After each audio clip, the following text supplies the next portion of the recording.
Assalamualaikum warahmatullahi wabarakatuh. Pemirsa di mana saja Anda berada, selamat berjumpa kembali dengan channel YouTube Insan Dongeng. Pada kesempatan ini saya Bang Elgi akan melanjutkan cerita dari buku Ratapan bagian kedua dengan judul Ratih. Terima kasih kepada semua subscriber yang selalu setia mengikuti. Selamat mendengarkan. Seperti ada suara halus yang mengurai kesunyian, suara itu seperti datang dari lembah tak bertepi, seperti datang dari benua gaib, melantun dalam irama nyanyian yang secara lamat dan lembut menyapu dan membelai padang-padang gersang. Seakan-akan air yang memancar dari lubuk yang dalam di tengah Sahara maha luas, seakan kelembutan jiwa bunda yang datang dengan senyum mesra di tengah kemekaran bunga-bunga keluarga, seakan-akan kesunyian putih yang menandai penuhnya piala cinta seorang kekasih.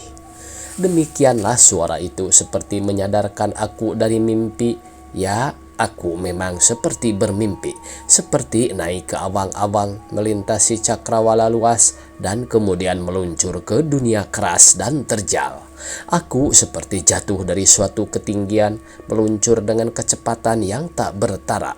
Aku akhirnya remuk redam seperti pesawat udara yang membentur puncak suatu ketinggian gunung batu. Gunung batu? Aku merasa semuanya seperti gunung batu.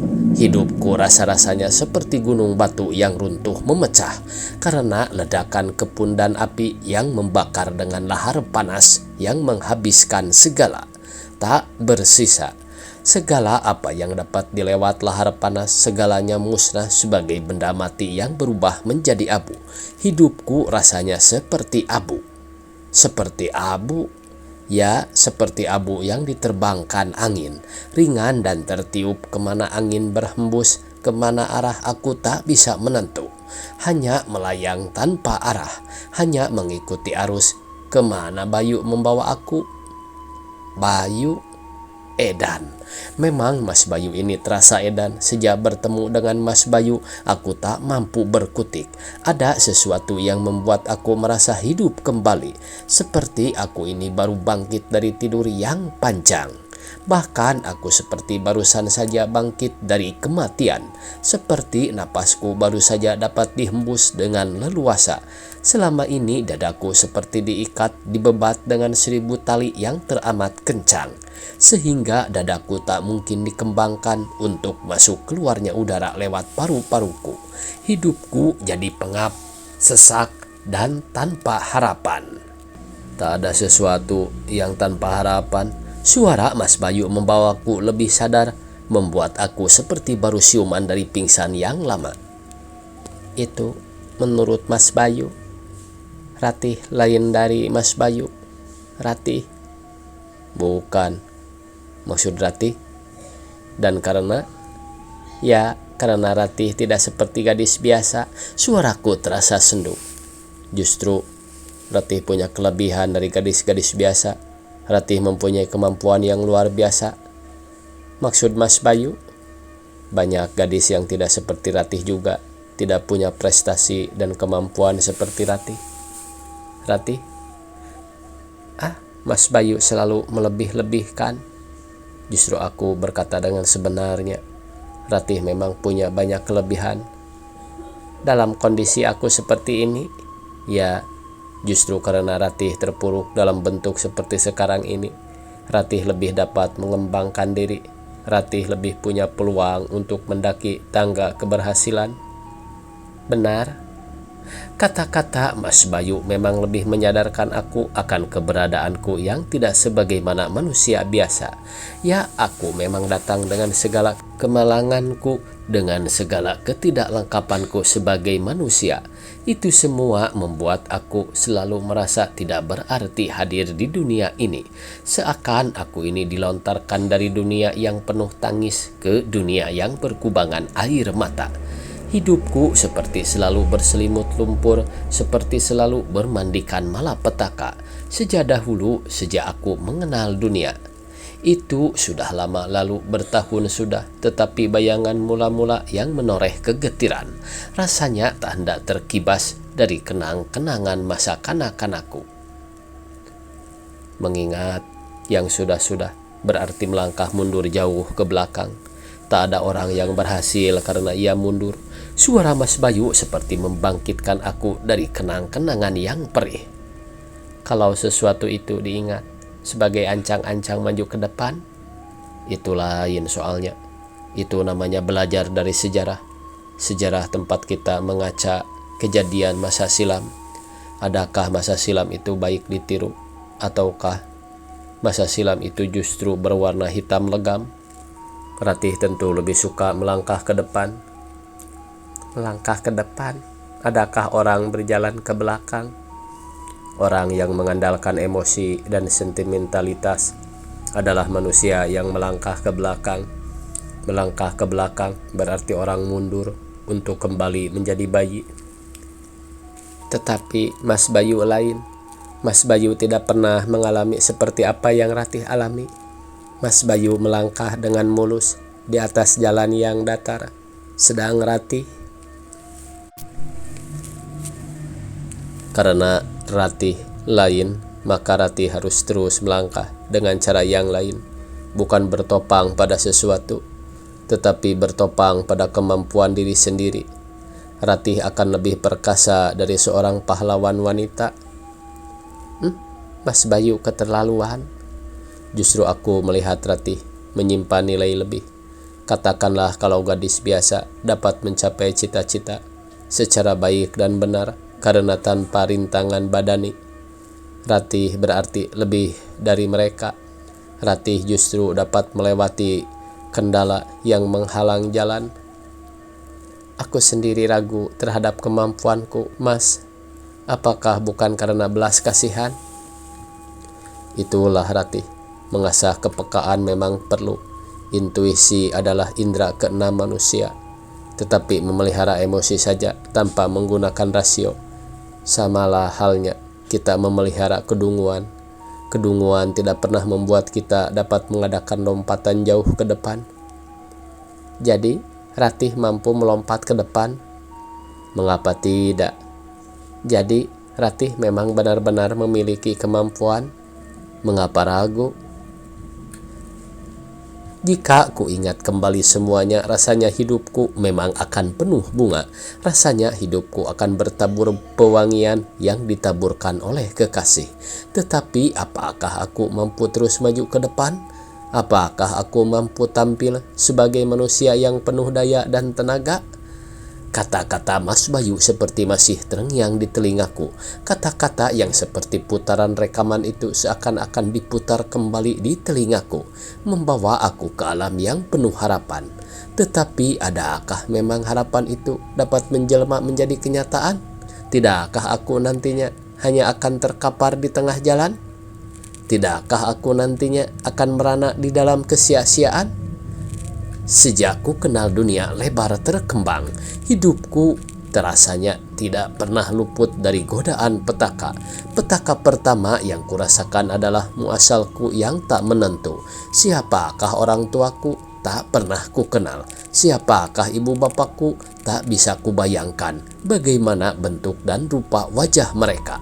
Adakah salah satu dari mereka menyerupai wajahku? Adakah wajahku turunan dari ayahku atau ibu? Semuanya gelap. Aku merasakan bahwa aku telah terdampar di rumah yatim piatu. Ya, di rumah tempat anak-anak yang membutuhkan belas kasihan. Dan sejak kecil aku merasa bahwa aku memang anak yang malang. Itulah petaka yang kedua yang kurasakan, bahwa aku memahami kondisi diriku sebagai anak yang berlumur kemalangan. Betapa tidak, anak-anak yang tinggal di rumah yatim piatu adalah anak-anak yang kehilangan kasih sayang. Anak-anak yang dianggap tak berayah ibu lagi, sehingga hanya mengharapkan belas kasihan dari para pengurus rumah titipan tersebut. Adakah yang bisa diharapkan secara lebih dari para pengurus yang mengurusi ratusan anak? Tak bisa kubayangkan bagaimana misalnya ayah ibuku sendiri memiliki ratusan anak. Tentunya diriku sama-sama tak terurus. Pada saat aku berusia sekitar 8 atau 10 tahun, aku tiba-tiba berubah rumah. Ada keluarga yang penuh kasih mengambil diriku, menjadikan aku sebagai anak. Sesungguhnya aku harus merasa berbahagia karena aku telah terlepas dari kungkungan ratusan anak yang umumnya berwatak aneka macam. Bahkan diriku sendiri hampir saja menjadi umpan nafsu seorang anak lelaki yang memang terkenal nakal. Dalam usia sekitar 8 atau 10 tahun itu, aku hampir saja dapat diperkosa oleh anak nakal tersebut.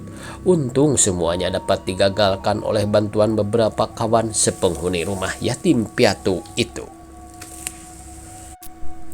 Terlepas diriku dari umpan nafsu anak nakal, jadi penghuni rumah dan keluarga baru membawa suasana baru bagiku. Udara yang bertiup di dalam rumah tangga orang tuaku dapat menyehatkan peparuku. Walaupun trauma buruk masa kanakku terus saja menguntit, seakan-akan aku selalu dikejar mimpi buruk yang menakutkan. Hampir sepanjang hari hatiku dapat ceria dalam suka yang tindih menindih di dalam rumah orang tuaku. Begitu penuh kasih kedua orang tua angkatku itu yang mungkin saja jauh mempunyai nurani sayang jika dibandingkan dengan kedua orang tua asliku yang tak bisa kubayangkan wujud mereka. Di dalam mata kedua orang tuaku kutemukan semangat hidup yang menyala dan semangat juang yang pantang ditundukkan. Itu semua mengajarkan aku tentang hidup yang sesungguhnya, bahwa hidup itu adalah gerak laku yang membuka masa depan. Di dalam keluarga kecil dan penuh kecukupan, diriku layaknya bidadari yang turun dari surga loka. Kata orang wajahku cantik, dan itu tentu membesarkan hatiku, bahwa cantik adalah seperti kata bertuah yang selalu memberi rangsangan kepada hati dan jiwa seorang wanita. Cantik adalah keindahan yang seperti ukiran berlian memberi kilau pada kehidupan, seakan-akan memoles mata pada suatu tamasya yang terlukis dengan kata-kata. Dan aku hampir yakin bahwa wajahku memang cantik.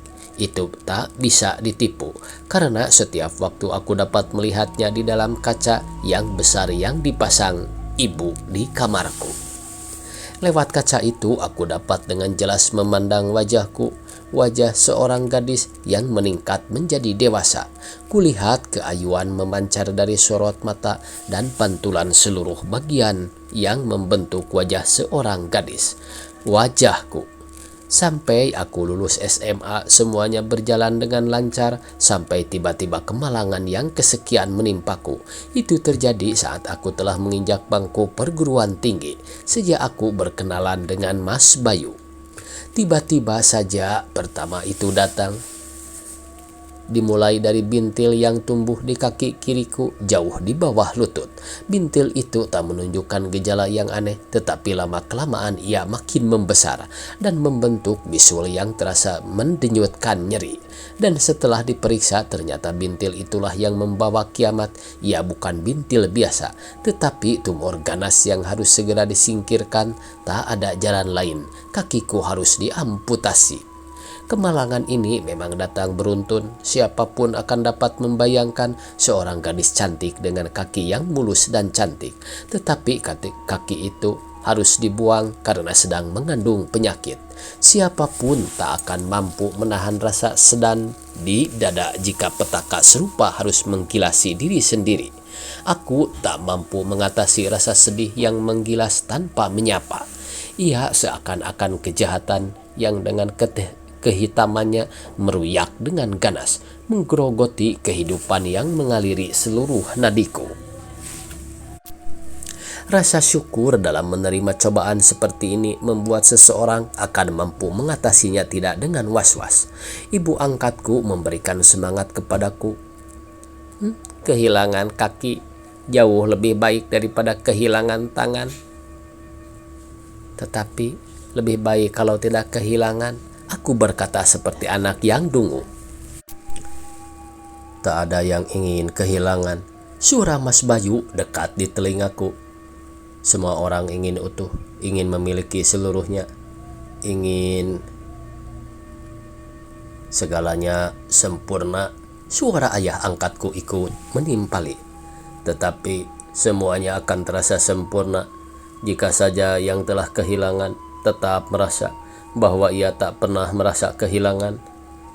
Aku sepenuhnya merasakan perhatian dan kasih sayang dari kedua orang tuaku dan juga dari Mas Bayu. Pemuda yang kukenal di kampus itu ternyata pemuda yang penuh perhatian. Mas Bayu selalu memberikan semangat baru kepadaku, bahkan ketika kaki kananku harus ikut diamputasi juga.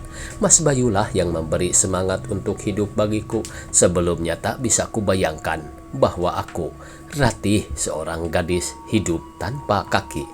Bagaimana aku bisa menghabisi hidupku dari masa muda yang baru mekar sampai aku tua bangka tanpa kaki?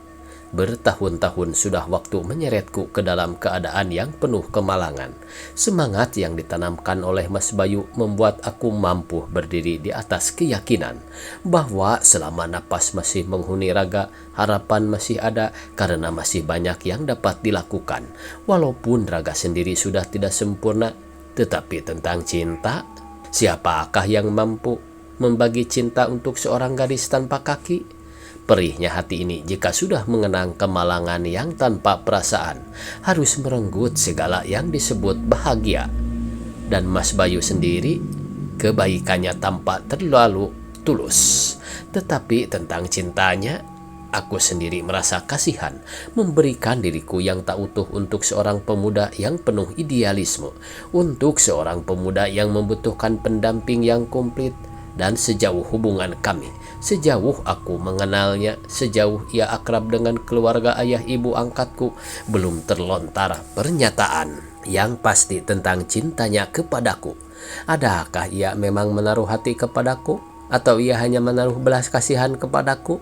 Alangkah malangnya aku jika ia hanya menaruh belas kasihan. Dan mampukah aku mendampinginya jika saja ia menyatakan cintanya kepadaku? Aku benar-benar kalut, tak bisa kupikirkan sesuatu tentang lelaki, tentang pemuda, sebab Mas Bayu pun sudah jauh di kota lain, sudah bekerja selepas ia lulus dari universitas. Dahulu aku membayangkan alangkah bahagianya diriku jika aku mendampingi kekasihku saat ia dilantik sebagai sarjana, saat ia memakai toga, lambang ia telah menyandang gelar. Tetapi semua impian itu berantakan karena aku akhirnya terkapar di rumah tanpa kaki, tanpa mampu mengakhiri kuliahku. Tak seorang pun mahasiswa yang tertarik kepadaku apalagi menyatakan cinta, juga Mas Bayu. Tidak, kurasa memang seharusnya demikian. Aku sendiri tak pantas menyenang apa yang disebut manusia, karena aku telah hancur sebagai manusia. Aku hanya setengah manusia. Adakah setengah manusia masih pantas menyandang kehidupan? Namun hari-hari terakhir ini aku sendiri tak habis pikir. Dengan tiba-tiba saja Mas Bayu datang dari kota lain, kota tempatnya bekerja, dan ia seperti anak tanpa dosa datang melamarku. Kau dan aku tak ada yang memilih. Kita memang telah dijodohkan oleh naluri cinta. Suara Mas Bayu seperti menyentakkan aku dari keperihan lamunan yang panjang. Kita akan menikah dan kita akan memulai sesuatu yang baru di dalam kehidupan baru. Aku gadis tanpa kaki. Aku berkata seperti mau menangis. Tak mungkin aku dapat menjadi istri seorang sarjana. Tanpa kaki berarti masih ada tangan, masih ada kepala, masih ada jantung, dan cinta. Mas Bayu akan mengalami banyak kekecewaan. 3 tahun aku memikirnya. Sekarang aku datang dengan ketetapan hati. Aku melamar dengan kecewa terlebih dahulu. Sejak kini yang kutumpuk dan kuinginkan adalah bahagia yang bakal tiba. Aku gadis yatim piatu. Aku gadis tanpa asal yang jelas. Aku gadis tanpa ayah ibu. Aku gadis tanpa kaki. Jangan ulangi lagi. Padamu ada hidup yang menyala seperti api. Matahari sudah surut jauh dalam rembang petang ketika dengan lembut Mas Bayu menciumku. Rasanya aku ingin mati seketika di puncak kehangatan napasku yang memburu. Tetapi kalau aku mati, bukankah aku mati karena cinta yang fana? Tidak lebih baikkah kalau aku hidup lebih lama? Tetapi mampukah aku hidup bersama Mas Bayu? Dadaku gemetar ketika rengkuhan Mas Bayu semakin ketat. Adakah gunanya gadis tanpa kaki untuk seorang sarjana? Suaraku serak seperti tangis. Ratih, kau bisa mengajar orang desa yang buta huruf. Kau bisa mengajarkan apa saja. Kau bisa mengajar mereka menenun, memasak, atau membuat kue. Kau dapat mengajar mereka merenda kehidupan.